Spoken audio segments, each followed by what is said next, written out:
Hi everyone and welcome back. In section 3, we will deploy our first virtual machine now that the servers have been deployed. To deploy your first virtual machine, we'll guide you through uploading a Windows or Linux virtual machine image into the image library, creating a tenant network, aka VM network, to which virtual machines will connect to, configuring virtual machine templates using a flavor for t-shirt sized VMs, using an SSH key to enable secure access to the VM, using cloud-init to customize virtual machines as they boot up, accessing the VM console, testing east-west network connectivity, and then performing common lifecycle operations in the UI.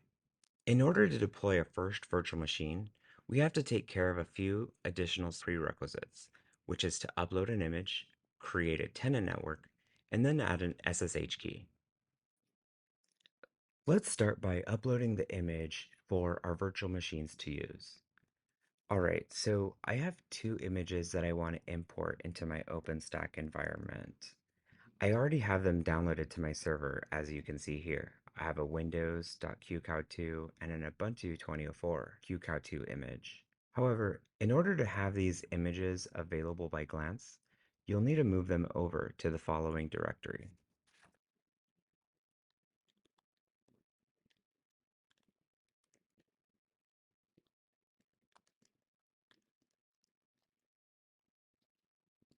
You'll also want to make sure that the image files have PF9 to PF9 group ownership. So now that I have these image files populated in this directory, now if I head over to the UI, go over to images, I'll now see these two images populated. And here I'll be able to see details like the name, the status, the visibility, the disk format, and the size of the image. Now let's go ahead and create the tenant network.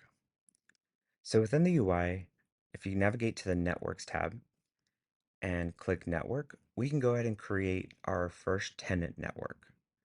Let's give our tenant network a name. We want to leave this as not shared, as we do not want to share this with other tenants and other projects. Now let's click Next. Give the subnet a name, and then let's specify a CIDR used to designate your IP address pool. We can leave the rest as is. Here you can set things like the allocation pools, which is the range in which Neutron can provide IP addresses to instances via DHCP. If not specified, it'll just use the entire range that's specified in the previous step. You can also set things like DNS name servers and host and subnet routes. On the final step, confirm that all of your selections look good, and then click Create. Now we can create our very first virtual machine in OpenStack. Let's go back over to the UI, click on Instances, and then click Create New Instance. On the first step, we'll need to select the image we want to boot from. So in this case, I'll go ahead and select Ubuntu.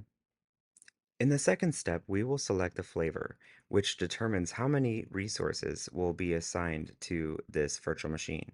I'm going to go ahead and select m1.medium, which provides this virtual machine with 2 vCPUs, 4 gigabytes of RAM, and 40 gigs of disk space. In the third step, we will select the tenant network that we just created, and then we'll provide the instance with a name. Here I'm being prompted for an SSH key. This is optional, however, we do recommend providing an SSH key here in this step so that way you can access your virtual machine through SSH. In this case, I don't have an SSH key added just yet, but here within the UI, I can easily do that by giving the key pair a name and then pasting my public key. I want to deploy this instance with the default security group. And here on step number 5, I can customize my virtual machine using cloud-init. Let's use the example cloud-init script that our UI provides. Click Finish. If all looks good, click Create Instance. Here we'll see that the instance is in a building status, so let's just go ahead and give it a few seconds to complete. Alright, so the instance is now deployed and is in an active state. So now that the instance is created, let's try accessing it. We'll first start by trying to access it through the console. And now we're at a login prompt. Using the password that I set in the cloud-init script, let's log in with those credentials, and I am now in. We can perform many lifecycle operations all from within the UI, such as stop, rebooting, and suspending the instance. Also things like taking a snapshot or migrating the instance to another server, which are things that we'll show in a later session. That is all we have for this session. So to recap, we uploaded images to Glance, created a tenant network, created a virtual machine based on a predefined flavor, which can be accessed via console or SSH using my SSH key.